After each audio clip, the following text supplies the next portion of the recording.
c'est un arbuste qui s'appelle l'arbre au faisan, Leicesteria formosa, mais celui-là, c'est une forme à feuillage doré qui s'appelle Golden Lantern.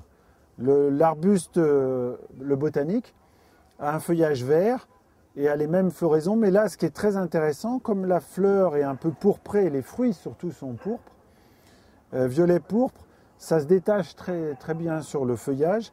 Et le feuillage est très beau puisque la pousse surtout est cuivrée. C'est une plante plutôt pour le soleil. Évitez quand même éventuellement un soleil trop brûlant, mais ça supporte bien le soleil.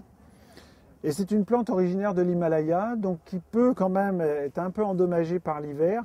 Mais comme de toute façon la floraison est sur le bois de l'année, il n'y a pas de problème, on rabat et la plante repart de la souche et va fleurir pendant tout l'été. C'est mieux de la tailler parce qu'en fait, si vous ne taillez pas, comme toujours, sur les végétaux, la sève monte au plus haut d'abord. Donc la plante va démarrer sur le haut et va avoir tendance à être dégarnie du bas, donc moins belle. Donc c'est toujours bien de la rabattre pour qu'elle soit bien feuillue, puisque c'est quand même le feuillage aussi qui est intéressant. Donc c'est vraiment une très bonne plante de jardin. On peut l'utiliser en isolé ou associé à d'autres végétaux. En pot, c'est possible de cultiver. Attention quand même au froid, puisque les racines seraient plus exposées au gel. C'est une plante qui va souffrir dans le midi. Mais par contre, dans les pays où il pleut quand même assez régulièrement, aucun problème. Pour qu'elle soit dorée, il faut qu'il y ait du soleil. Donc au moins mi-ombre. C'est-à-dire, si vous voulez, soleil du matin par exemple. Mais vous pouvez la mettre en plein soleil dans les régions où ce n'est pas un soleil de plomb.